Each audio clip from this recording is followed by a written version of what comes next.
Assalamualaikum, Project Sukses News kini hadir di sela-sela aktivitas Anda. Bersama saya Faizah yang akan memberikan berita-berita terbaru dan teraktual dari sumber-sumber terpercaya. Berikut kami sajikan untuk Anda. Ibnu Sina merupakan seorang ilmuwan muslim dunia yang berkontribusi besar di dalam bidang kedokteran.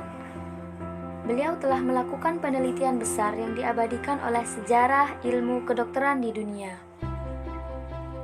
Pemilik nama lengkap Abu Ali Al-Husain bin Abdullah bin Hasan Ali bin Sina ini lahir di bulan Safar pada tahun 370 Hijriah atau Agustus 980 Masehi.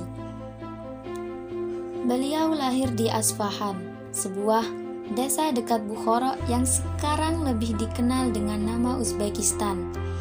Ibu kota Samaniyah, sebuah dinasti Persia di Sentral Asia dan Greater Khurasan. Ibunya bernama Setareh, berasal dari Bukhara. Ayahnya bernama Abdullah, adalah seorang Ismailiyah yang dihormati, sarjanah dari Bokhl, sebuah kota penting dari Kekaisaran Samanid yang sekarang lebih dikenal dengan Provinsi Bokhl, Afghanistan. Ayahnya bekerja di pemerintahan Samanid di desa Khors-Masain, kekuatan religional Sunni. Setelah 5 tahun, adiknya Mahmud lahir. Ibnu Sina sejak kecil mulai mempelajari Al-Quran dan sastra, kira-kira sebelum ia berusia 10 tahun. Menurut autobiografinya, Ibnu Sina telah hafal seluruh Al-Quran pada usia 10 tahun. Ia belajar aritmatika India dari pedagang sayur India Mahmud Masahi, dan ia mulai belajar lebih banyak dari seorang sarjana yang memperoleh nafkah dari menyembuhkan orang sakit dan mengajar anak muda. Dia juga belajar fikih, yakni hukum Islam di bawah Sunni Hanafi, sarjana Ismail Az-Zahid. Dia beralih ke pengobatan di usia 16 tahun dan tidak hanya belajar teori kedokteran, tetapi juga menemukan metode baru pengobatan. Anak muda ini memperoleh status penuh sebagai dokter yang berkualitas pada usia 18 tahun dan menemukan bahwa kedokteran adalah ilmu yang sulit ataupun berduri, seperti matematika dan metafisika, sehingga saya segera membuat kemajuan besar. Saya menjadi dokter yang sangat baik dan mulai merawat pasien menggunakan obat yang disetujui. Keterangan Ibnu Sina yang menyebar dengan cepat dan dia merawat banyak pasien tanpa meminta bayaran.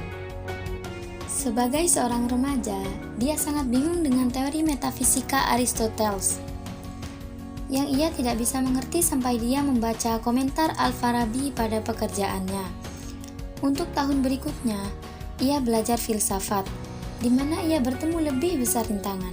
Pada saat-saat seperti ini, dia akan meninggalkan buku-bukunya, lalu melakukan wudhu, kemudian pergi ke masjid dan terus berdoa sampai hidayah menyelesaikan kesulitan-kesulitannya.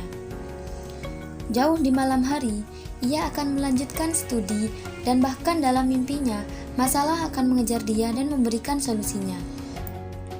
40 kali dikatakan dia membaca metafisik dari Aristoteles, sampai kata-kata itu dicantumkan pada ingatannya.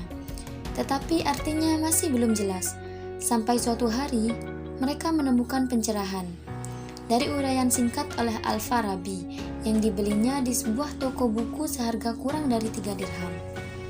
Begitu besar kegembiraan Ibnu Sina atas penemuannya itu, yang dibuat dengan bantuan sebuah karya dari yang telah diperkirakan hanya misteri, bahwa ia bergegas untuk kembali dan berterima kasih kepada Tuhan dan diberikan sedekah atas orang-orang miskin. Dalam sejarah pemikiran filsafat abad pertengahan, sosok Ibnu Sina dalam banyak hal yang unik, sedang di antara para filosofi Islam ia tidak hanya unik, tapi juga memperoleh penghargaan yang sangat tinggi hingga masa modern. Ia adalah satu-satunya filosof besar Islam yang telah berhasil membangun sistem filsafat yang lengkap dan terperinci. suatu sistem yang telah mendominasi tradisi filsafat Muslim beberapa abad. Pengaruh ini terwujud bukan hanya karena ia memiliki sistem, tetapi karena sistem yang beliau miliki itu menampakkan keasliannya yang menunjukkan jenis jiwa yang jenius dalam menemukan metode-metode dan alasan-alasan yang diperlukan untuk merumuskan kembali pemikiran rasional murni dan tradisi intelektual Helenisme yang ia wariskan, dan lebih jauh lagi dalam sistem keagamaan Islam. Tidak hanya itu, Ibnu Sina juga merupakan salah seorang yang pertama kali menemukan cara pengobatan bagi orang yang sakit dengan cara menyuntikkan obat ke tubuh penderita.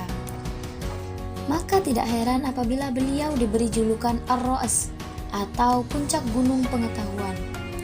Beliau memang benar-benar murid yang cerdas.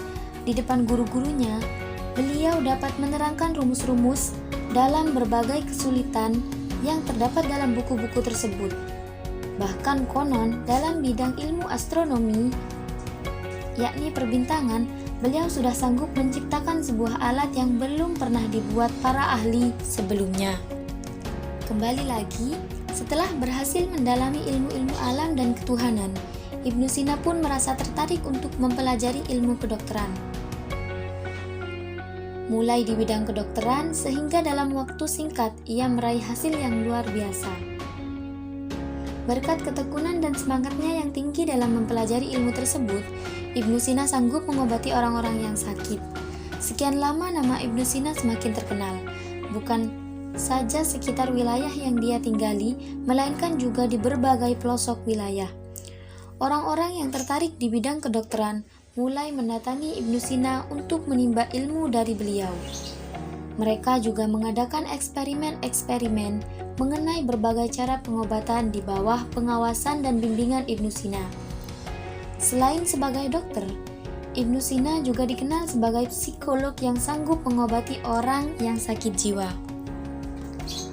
Ibnu Sina juga merupakan pengarang dari 450 buku pada beberapa pokok pembahasan yang besar. Banyak di antaranya memusatkan pada filosofi dan kedokteran. George Sarton menyebut Ibnu Sina sebagai ilmuwan paling terkenal dari Islam dan salah satu yang paling terkenal pada semua bidang, tempat, dan waktu. Karyanya yang paling terkenal adalah Kitab Penyembuhan dan Qanun Kedokteran, alias Al-Qanun fi Thib. Selain buku tersebut, beberapa nama buku karya Ibnu Sina antara lain adalah Asy-Syifa, Penyembuhan dan Pengobatan, Al-Isyarah, Petunjuk, Al-Majmu', Himpunan, Al-Insaf, Keputusan, dan masih banyak lainnya. Ibnu Sina meninggal pada bulan Juni 1037 di Hamadan, kota barat laut Iran, saat usianya 56 tahun, atau 2 bulan sebelum ia berumur 57 tahun. Sebelum meninggal, menurut pernyataan sekretarisnya Al-Jauzakani, Ibnu Sina adalah seorang yang workaholic. Workaholic adalah suatu kondisi dari seseorang yang mementingkan pekerjaan secara berlebihan dan melalaikan aspek kehidupan yang lain. Maksudnya di sini adalah di sepanjang waktunya ia gunakan untuk melakukan penelitian di laboratorium, mengajar, dan menangani pasiennya. Sedangkan di waktu malamnya, ia gunakan untuk belajar, beribadah, dan menulis buku serta jurnal-jurnalnya. Karena semangatnya ia dalam belajar, beribadah, serta bekerja, Ibnu Sina dikabarkan meninggal akibat kelelahan. Bahkan, saking sibuknya beliau, Ibnu Sina juga dikabarkan tidak pernah menikah di sepanjang hidupnya. Itulah Ibnu Sina, seorang pekerja keras dan selalu mendahului ilmu di atas segalanya. Ada 2 pesan menarik di akhir hayat beliau. Yang pertama, saat ia mendapat teguran dari kerabat dan temannya mengenai kebiasaan workaholic ini, Ibnu Sina menjawab, "Saya lebih memilih umur pendek yang penuh dengan makna dan karya, daripada umur panjang yang hampa." Yang kedua ialah saat menjelang kepergiannya, Ia mendatangi setiap orang yang merasa pernah ia sakiti untuk meminta maaf atas kesalahannya. Dan harta yang telah ia kumpulkan, ia bagi-bagikan untuk fakir miskin di sekitarnya.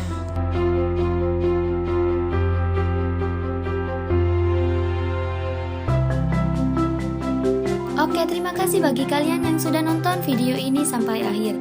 Jangan lupa like, comment, and share video ini. Dan jangan lupa untuk subscribe channel kami agar mendapat notifikasi video kita selanjutnya. Sekian dulu ya guys dari video kita kali ini. Semoga menambah wawasan dan pengetahuan kita, serta menambah keimanan kita kepada Tuhan Yang Maha Esa. Tetap terus belajar dan jangan pernah berhenti berkarya. Wassalamualaikum warahmatullahi wabarakatuh.